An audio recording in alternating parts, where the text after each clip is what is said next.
Hey guys, all my favorite mathematicians out there. Oh, and there's Stanley. He can't. Oh, wrong way. Oh, there we go. Getting used to these webcams. All right, you guys. So we are going to do the first problem together.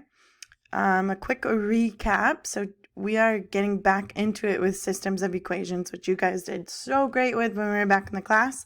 So it won't be much different. These are a little bit different problems that you guys haven't seen before or worked with before. So let's go through a problem together, get you guys set up for success. So a quick review on systems, and hopefully you guys can see my screen. So system of equations, two or more equations involving the same variable. So going to the store, buying pens and pencils, and then going to the store the next day and buying the same pens and pencils. Or the example I gave on the Google Classroom today was my spending account and my savings account. It's dealing with the same money, so that's the variable, money and time in that situation.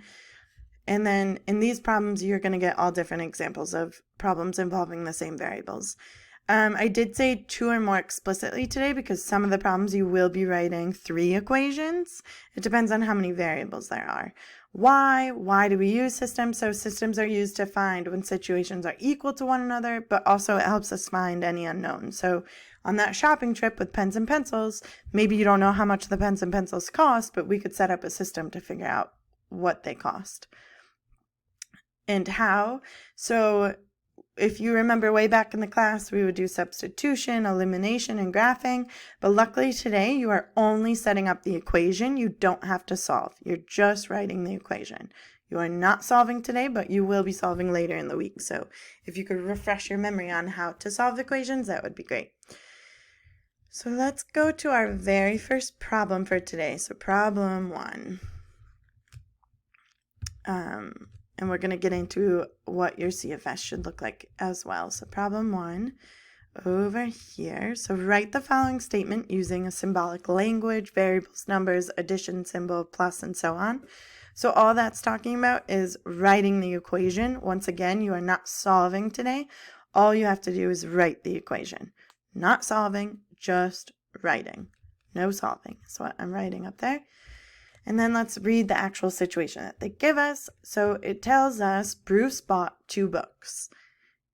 And in that sentence right there, Bruce bought 2 books, that tells us that we have to define 2 variables. So if you take a look over here while that's writing out and you look at my work, so our first CFS thing is to define both of the variables. So since there's 2 books, there's 2 variables, x and y. Let x equal the first book, and let y equal the second book. And then we're going to keep reading, and then we're going to have to translate the sentences into math equations. So this very first sentence says 1 book costs 4 more than 3 times the other. So before we see the answer revealed up there, you have to really think about what does it mean to cost $4 more? And hopefully you recognize that $4 more means you're adding 4. And then the second part where it says 3 times the other, so we have to multiply by 3. And so that's what it is, plus 4, and then times 3. And then you're going to set this equation up. So there's no necessarily right or wrong, but the way I set this up is I do y equals, just to keep it back with our prior knowledge of y being the dependent, x being the independent, and I set up the equation. So 3 times x plus 4. And then there's the second sentence that gives us your second equation. So together the books cost $72. And so you have to think about together. Oh, okay, so I'm adding the 2 books up. So book 1 costs this much, book 2 costs this much, but together they cost a total of $72. And so that would give me my second equation, is the 72 equaling x plus y. Or like I do book 1 plus book 2, and the information that they gave us was all of that equals $72. And so there you have it. That is the work for the first problem. You figure out how many variables are you dealing with, you define the variables, you break down the sentences. Okay, plus 4 or 4 more means I'm adding 4, 3 times means I have to multiply by 3, and then together makes me think, oh, I'm adding them up. So CFS, we define the variables and then translate the sentences into math equations. And so that is the work for the first problem for you, all set. So if you're watching this video, you go, people. Before I set you off to the races, there's a couple vocab words I want to go over. So the first vocab word is the sum. So if they're referencing the sum of numbers, that means to add them up.